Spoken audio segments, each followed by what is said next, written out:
Hello, આજે આપણે soil મિકેનિક્સનો જીઓટેકનિકલ એન્જિનિયરિંગનો જે ટૉપિક જોવાના છીએ એ છે shear strength of soil. Shear strength એ સોઇલની એક ઇમ્પોર્ટન્ટ પ્રોપર્ટી છે.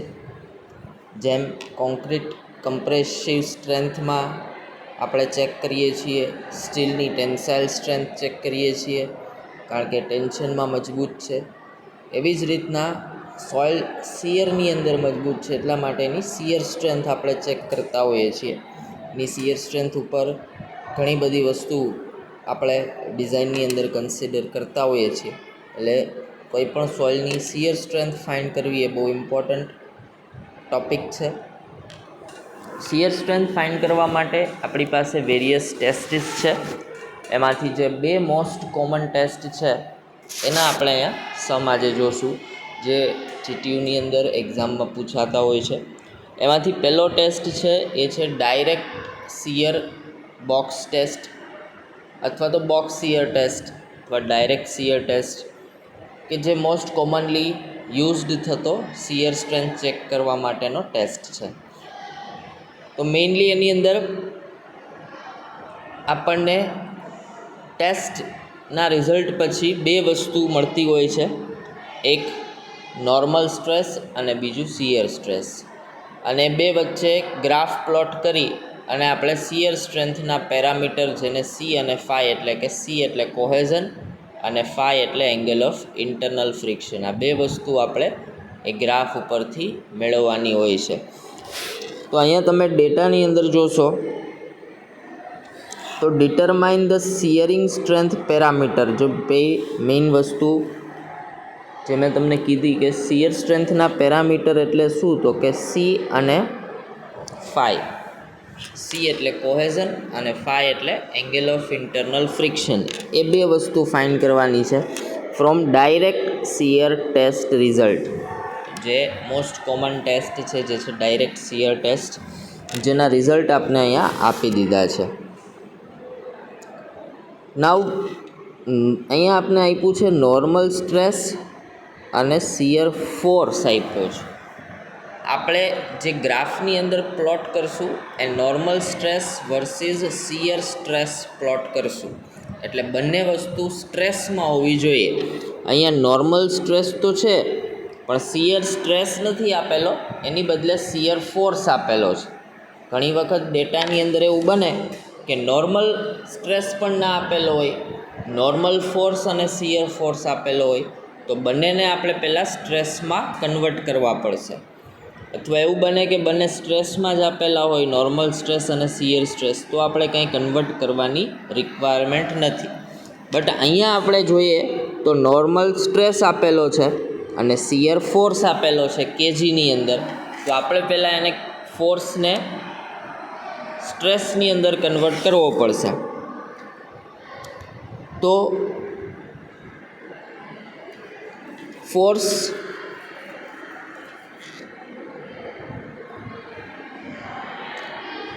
કેજીની અંદર છે અને પ્રૂવિંગ રિંગનું રીડિંગ અહીંયા આપેલું છે. રિંગનો કોન્સ્ટન્ટ 0.45 kg પર ડિવિઝન, એટલે કે એક પ્રૂવિંગ રિંગનો કોન્સ્ટન્ટ છે એ 0.45 kg તમને રીડિંગ છે એ બતાવે છે. અહીંયા shear force into proving રિંગનો constant અને ડિવાઈડ બાય એરિયા, એટલે આ મળી જશે સ્ટ્રેસ. કારણ કે સ્ટ્રેસ એટલે થાય ફોર્સ અપોન એરિયા, આપણે બધાને ખ્યાલ છે સ્ટ્રેસ એટલે ફોર્સ અપોન એરિયા. ફોર્સ આપણે ઓલરેડી આપ્યો છે 110, 140 અને 200. એને ઇન્ટુ આપણે કરી દઈશું પ્રૂવિંગ રિંગનો કોન્સ્ટન્ટ 0.45 અને ડિવાઈડ બાય એરિયા. હવે બોક્સ શિયર ટેસ્ટનો એરિયા છે એ ફિક્સ હોય છે 6/6, એટલે કે 36 સેન્ટીમીટર સ્ક્વેર. આ એક યાદ રાખવું, 36 સેન્ટીમીટર સ્ક્વેર એ બોક્સ શિયર ટેસ્ટ જે હોય છે એમાં શિયર બોક્સનો એરિયા 6 સેન્ટીમીટર બાય 6 સેન્ટીમીટરનું બોક્સ હોય છે, એટલે એરિયા થાય એનો 36 સેન્ટીમીટર સ્ક્વેર. તો 110 ઇન્ટુ 0.45 અને એને આપણે ડિવાઈડ કર્યું 36 વડે. એટલે 3 વેલ્યુ આપને મળશે. એ ત્રણેય વેલ્યુ હવે મળી ગઈ આપને શિયર સ્ટ્રેસની. નોર્મલ સ્ટ્રેસ તો ઓલરેડી આપી જ દીધો હતો, પણ શિયર સ્ટ્રેસ નહોતો આપ્યો, એની બદલે ફોર્સ આપ્યો હતો. તો આપણે એને સિમ્પલી ડિવાઈડ બાય એરિયા કરી અને સ્ટ્રેસની અંદર કન્વર્ટ કરી નાખ્યું. ક્લિયર? તો 3 રિઝલ્ટ છે આપણી પાસે. એમાં 3 આપણી પાસે નોર્મલ સ્ટ્રેસ છે, 1, 2 અને 3, અને એને રિસ્પેક્ટ આપણી પાસે શિયર સ્ટ્રેસ છે 3, 1.375, 1.75 અને 2.5.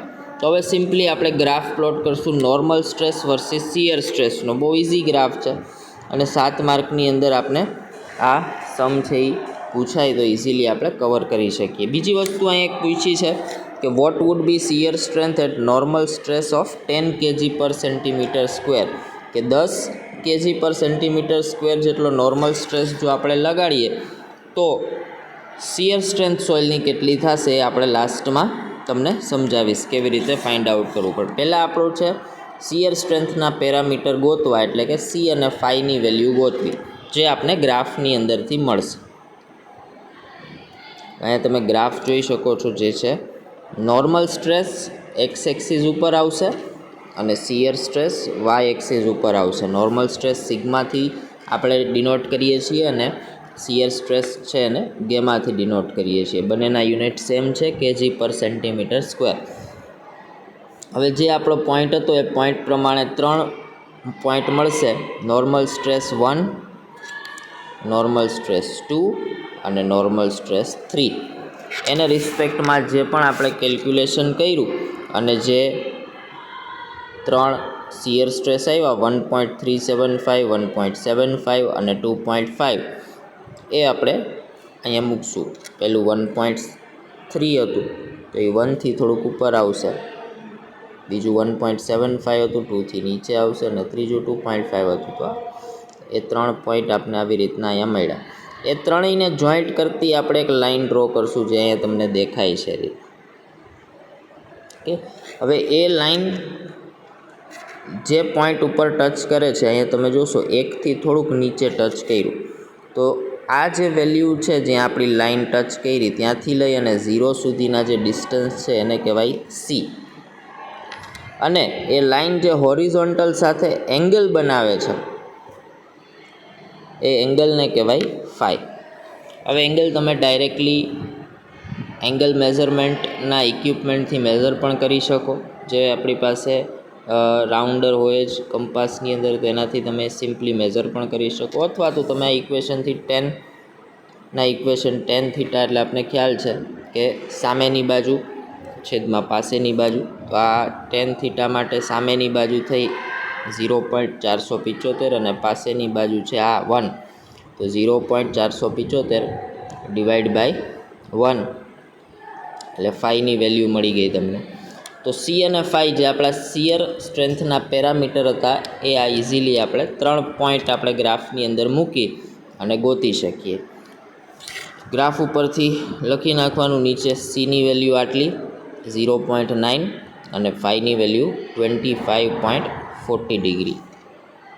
હવે જે આપણે કીધું હતું કે શિયર સ્ટ્રેન્થ ગોતો 10 kg/cm², તો શિયર સ્ટ્રેન્થ માટેનું ઇક્વેશન છે એક આપણે જે યાદ રાખવાનું છે, C plus sigma tan phi. Shear strength S is equal two C plus sigma tan phi, જ્યાં સી અને ફાઈની વેલ્યુ હમણાં આપણે અહીંયા ગ્રાફમાંથી ગોઈતી એ પુટ કરશું 0.9.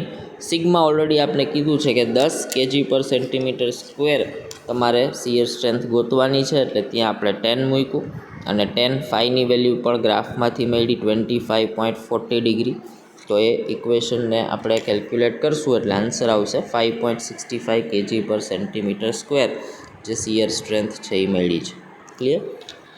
તો આવી રીતના આપણે સિમ્પલી શિયર સ્ટ્રેન્થ અને શિયર સ્ટ્રેન્થના પેરામીટર સી અને ફાઈ ડાયરેક્ટ શિયર ટેસ્ટમાંથી ફાઇન્ડ આઉટ કરી શકીએ. બે વસ્તુ આપણે જરૂર પડે, એક નોર્મલ સ્ટ્રેસ અને શિયર સ્ટ્રેસ. ફોર્સમાં આપ્યું હોય તો એને સ્ટ્રેસમાં કન્વર્ટ કરવાનું, ખાલી સ્ટ્રેસ જ આપ્યું હોય તો કન્વર્ટ કરવાની જરૂર નથી, ડાયરેક્ટ આપણે ગ્રાફમાં પ્લોટ કરી શકીએ. એક્સ એક્સિસ ઉપર આવશે નોર્મલ સ્ટ્રેસ અને વાય એક્સિસ ઉપર આવશે shear stress. Okay,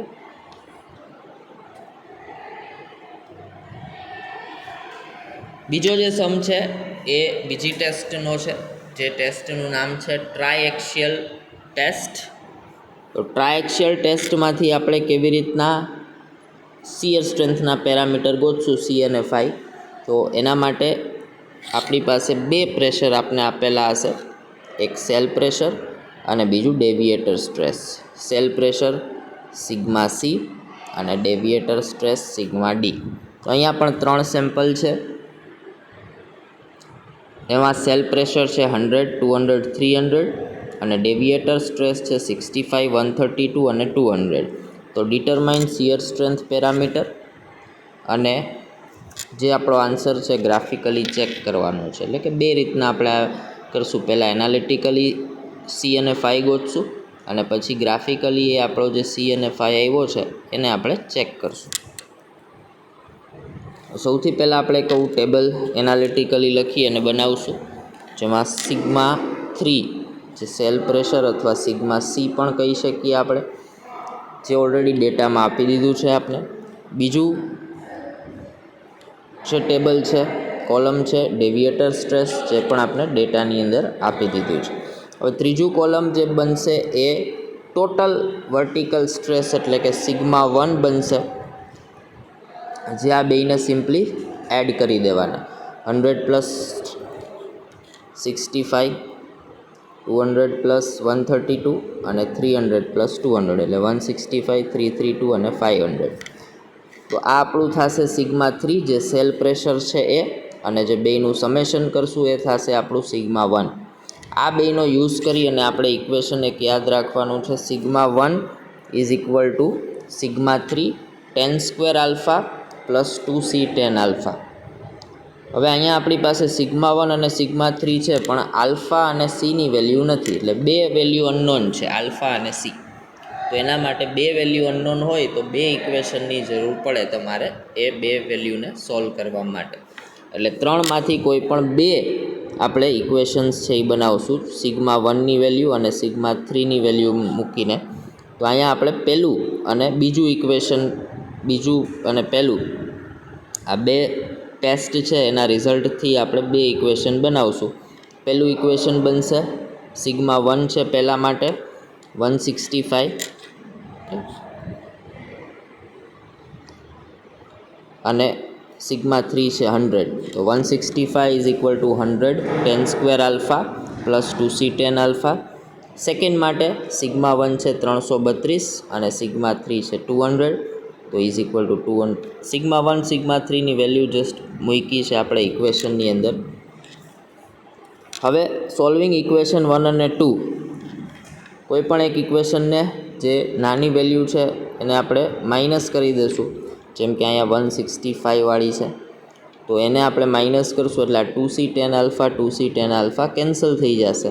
200માંથી 100 tan square alpha minus થશે એટલે બાકી રહેશે 100 ટેન સ્ક્વેર આલ્ફા, અને 332માંથી 165 માઇનસ થશે એટલે બાકી રહેશે 167.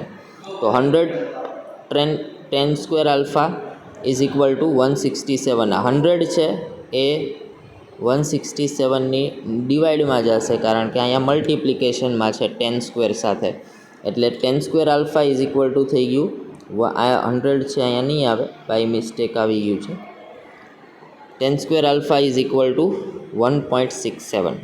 એને અંડર રૂટ કાઢશું એટલે ટેન આલ્ફા, કેલ્સીમાં તમે અંડર રૂટ કરી શકો 1.67નું, એટલે એ આવશે 1.292, જે ટેન આલ્ફા મળ્યું. હવે એ જ વેલ્યુને ઇન્વર્સ કરશું, ટેન ઇન્વર્સ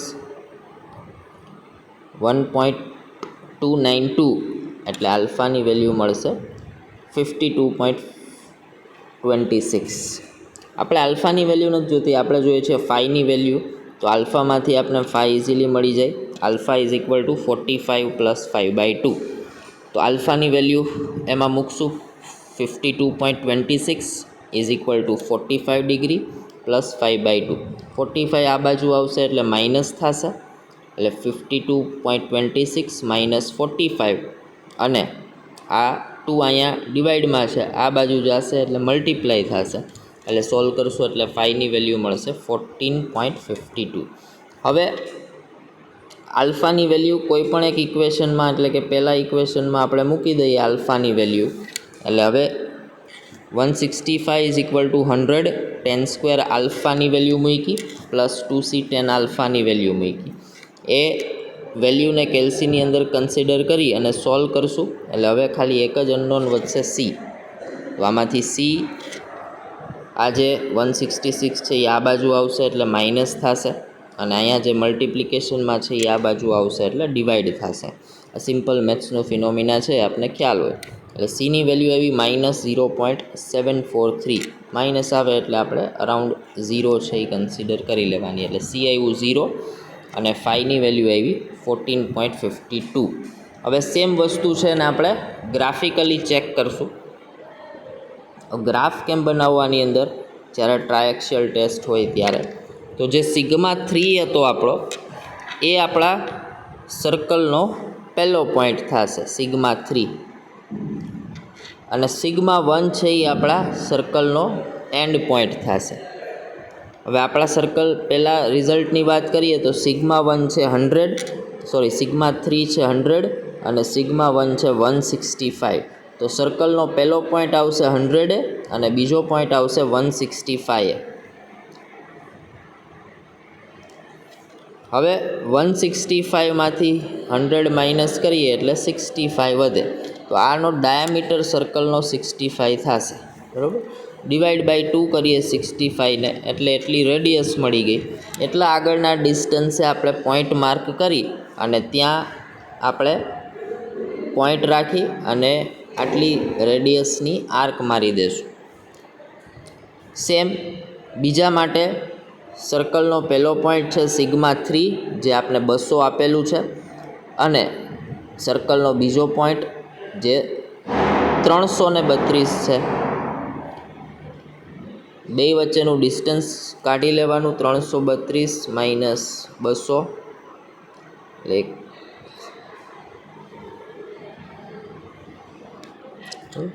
એને ડિવાઈડ બાય 2 કરશું એટલે તમને એની રેડિયસ મળી જશે.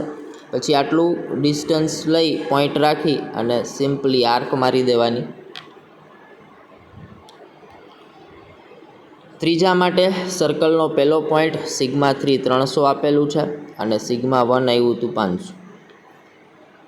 તો 500માંથી 300 બાદ થાય એટલે 200, 200 એનું અડધું એટલે 100 એટલે 400. 300થી 100 આગળ જાય એટલે 400 એ આપણી રેડિયસ હશે. ત્યાં સેન્ટર રાખી આવી રીતના આર્ક મારી દેવાની. 3 સર્કલ આવી રીતના મોહર સર્કલ બનશે. જેટલા આપણે ડેટા આપ્યો હશે એટલા મોહર સર્કલ બનશે. તો હવે આ 3 સર્કલને જોઈન્ટ કરતી એક લાઇન ડ્રો કરી દેવાની.